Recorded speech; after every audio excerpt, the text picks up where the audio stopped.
Welcome back, everybody. My name is Tucker, and in today's video, we're going to bring a little bit of positivity here on Christmas Day, whether you celebrate it or not, because some people like to say that I'm a little bit negative at times about a couple of different teams around the league. So I'm going to attempt and obviously succeed at saying something positive about every single NBA team. So we're going to do this in alphabetical order. So of course, we're going to begin with the Atlanta Hawks, and it's pretty obvious. I like their young core. They've got Trae Young, they've got John Collins, they've got Kevin Huerter when he comes back, they've got Cam Reddish, even though he's been off to a pretty bad start, and DeAndre Hunter as well. If you're just patient with this team moving forward, I think they're going to be one of the better teams in the Eastern Conference within the next 4 seasons or so once their guys develop. Next up, the Boston Celtics. I really like their present as well as their future. Their present being the combination of Kemba Walker and Gordon Hayward and Jaylen Brown and Jason Tatum, but also their future in terms of the development of both Jason Tatum and Jaylen Brown. Next up, my very own Brooklyn Nets. I like their chances of winning the title in 2021, and this would be my only professional or collegiate sports title in my own lifetime in terms of the teams that I follow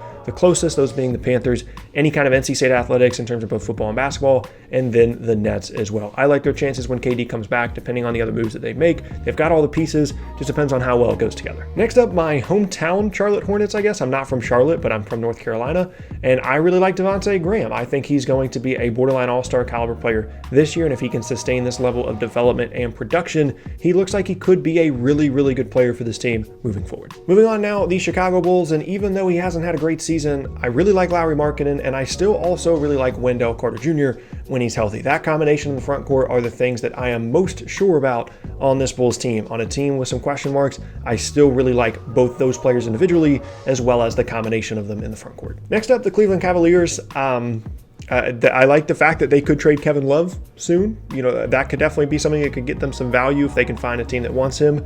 Colin Sexton could be good down the road, I guess, and they should get a high draft pick. That's what we're going to go with. Next up, the Dallas Mavericks. It's Luka, and more Luka. He's going to be a cornerstone player in the NBA for the next 10 to 12 years, assuming he stays healthy and continues to develop. There could not be a better player to push the NBA into a new era. Him alongside Giannis Antetokounmpo in terms of international superstars. It's going to be such a great thing for the NBA. Next up, the Denver Nuggets. I love their youth still. I talked about this in a recent video, even though they kind of are on everybody's championship radar for this season because they played so well last year. I still really like their youth, all of their core players, for the most part, being under 25 years old. Next up now, the Detroit Pistons. One of my only bright spots on this team is Luke Kennard. He looks like the player that people thought he was going to be this season once he came out of college. If he continues to develop as a playmaker, he's going to be a really good backcourt player in the NBA for a long time. Next, the Golden State Warriors. Again, just like the Celtics, I like their present and I like their future. Not so much this season, but next season they're going to be very good. And if they use the draft pick that they're going to get this year on an actual player rather than trading it away, which is what I think they should do, and they actually develop and draft the proper player, they're going to be really good moving forward. They'll keep D'Angelo Russell ideally in that future circumstance, and they should be good for the next 10 or so years, really. Next up now, the Houston Rockets. I like the chances of James Harden making some history, I guess, as a positive thing. I like that his chances of breaking any number of records, whether it's his continued record for attempted threes in a season, attempted free throws, potentially breaking Kobe's 81-point game, which I talked about recently. The potential for James Harden to break NBA records is what I like, if that makes sense. The Indiana Pacers, I like their chances of being a dark horse team in the Eastern Conference playoffs and a potential conference finals team this season. When Victor Oladipo comes back, if they have the right pieces around him, if they play the right way, I really like their chances. I think they have a trade to make, and this is a team in the Eastern Conference that a ton of people are not talking about, but could be a real dark horse. Next up, the LA Clippers. I like their chances of winning this season's NBA title better than any team in the entire league. Better than the Lakers, better than the Bucks, better than any team. I think this team, when healthy, is the best team in the entire league. Moving on now to the LA Lakers. I like their chances of coming out of the Anthony Davis trade as winners because the Lonzo Ball thing in New Orleans is getting kind of weird. Brandon Ingram's been really good, but you don't really know what these picks are going to become down the road, and I'm not anticipating them becoming anything great because there's a ton of motivation for the Lakers to continue to be good while those picks are with New Orleans. One, so they don't give up those valuable picks, but two, because they want to keep Anthony Davis happy.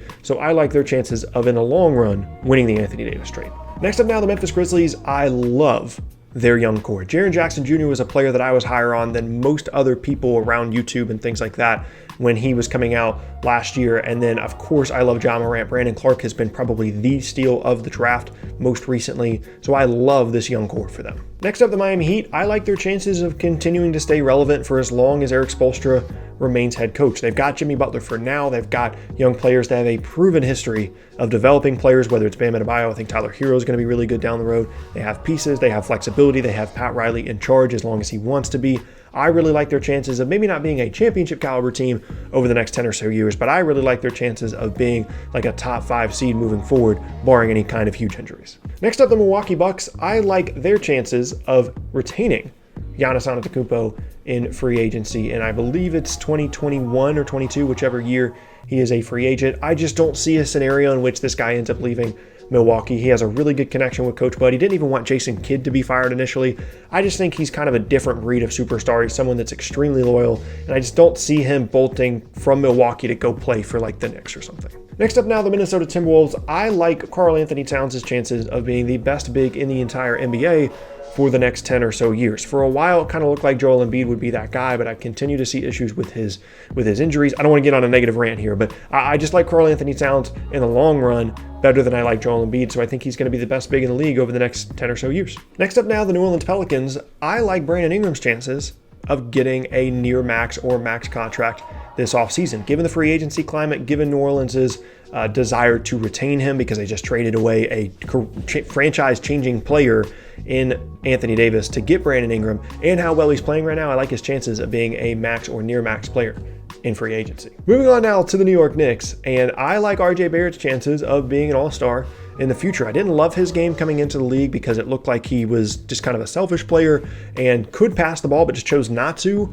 But once they get some better pieces around him, I like his chances of being an all-star potentially while still on his rookie contract. Next up now, the Oklahoma City Thunder. I really like their chances of building a borderline super team within the next like 6 or 7 years, just because of all of the draft capital and all of the young players that they have now and they're going to have moving forward, because I'm imagining they're going to trade guys like Chris Paul, Danilo Gallinari, and Steven Adams. So I really like their chances of being one of the powers in the NBA, assuming they play their cards right, within the next 6 or so years. Next up now, the Orlando Magic. I love Jonathan Isaac. If he stays healthy, I think he's going to be the prototypical, versatile front court player that can shoot, that can defend, and can continue to grow as a playmaker and as a scorer and as an on-ball player and as an offensive focal point. I don't think he'll ever be like a Kawhi Leonard type player on the offensive end, but I love his potential and I think he's perfect for the way the game is played now. Next up now, the Philadelphia 76ers.